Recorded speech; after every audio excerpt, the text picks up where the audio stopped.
The year 2026 is not just a date on the calendar for Scuderia Ferrari, it is a judgment day. For 2 decades, the most successful team in history has been chasing a ghost, a title that always seems one regulation change away.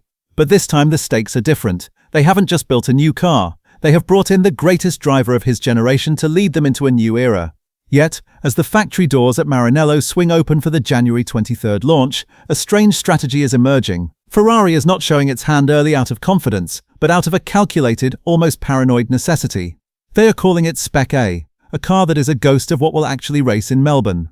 After a 2025 season that can only be described as a bitter awakening for Lewis Hamilton, Ferrari is betting everything on a reset. Today we go behind the scenes of Fred Vasseur's aggressive timeline, the technical secrets of the Spec A strategy, and why the 2026 regulations might be the only thing capable of saving Lewis Hamilton's legendary legacy. Why is Ferrari launching so early? Usually, in a revolution year, teams hide their designs until the very last millisecond. But Fred Vasseur is taking a page out of the 2014 Mercedes playbook. The January 23rd launch at Fiorano is not about showing off aerodynamics, it's about system validation. The Spec A car is a skeleton. It's a basic, reliable platform designed to do one thing: run without braking. By completing the car on January 22nd, just 24 hours before the world sees it, Vasseur is pushing the limit of aggressive manufacturing. The logic is simple but brutal. If you finish your car a month early, you weren't aggressive enough in the wind tunnel. Ferrari wants to use every second of development time, even if it means the launch car is immature. They will use the 200-kilometer filming day at Fiorano to iron out the niggles, the small electrical gremlins that could destroy a pre-season test. While other teams are showing CGI renders or liveries, Ferrari will be the first to have actual 2026 rubber on track. But don't be fooled, the wings you see in January will be long gone by the time they reach Australia. This is a war of evolution, and Ferrari is firing the first shot, even if it's a blank. To understand why 2026 is so critical, we must look at the wreckage of 2025. Lewis Hamilton's first year in red was nothing short of a nightmare. The statistics don't lie, an average of 0.135 seconds behind Charles Leclerc in qualifying and a massive 86-point deficit in the standings. But the numbers only tell half the story.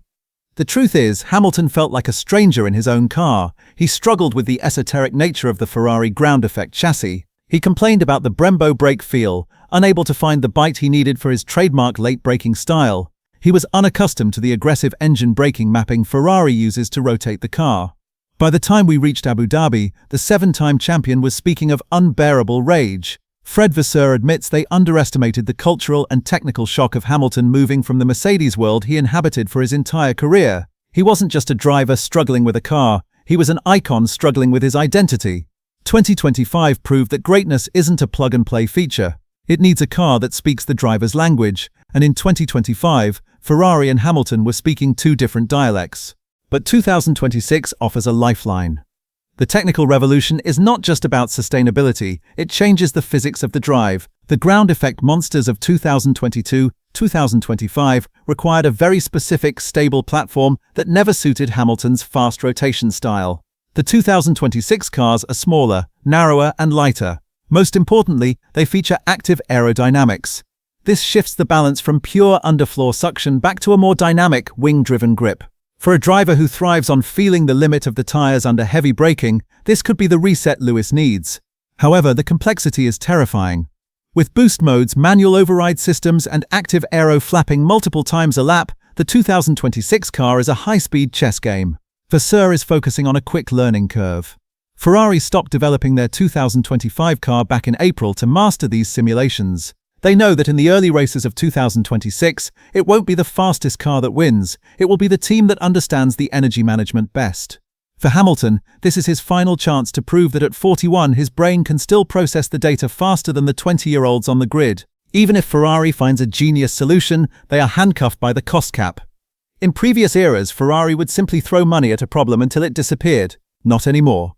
Vasseur admits that every upgrade in 2026 must be bang for buck. There isn't enough budget freedom to build every part they want.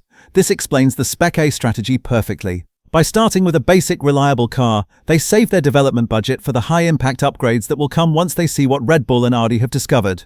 It's a game of tactical patience. Ferrari is betting that the early season will be a step into the unknown for everyone. Their goal is to be the team that adapts the fastest. Vasseur is firing up his troops for a war of attrition. He knows that if Hamilton fails to gel with the 2026 car in the first 3 races, the mental weight might be too much to overcome.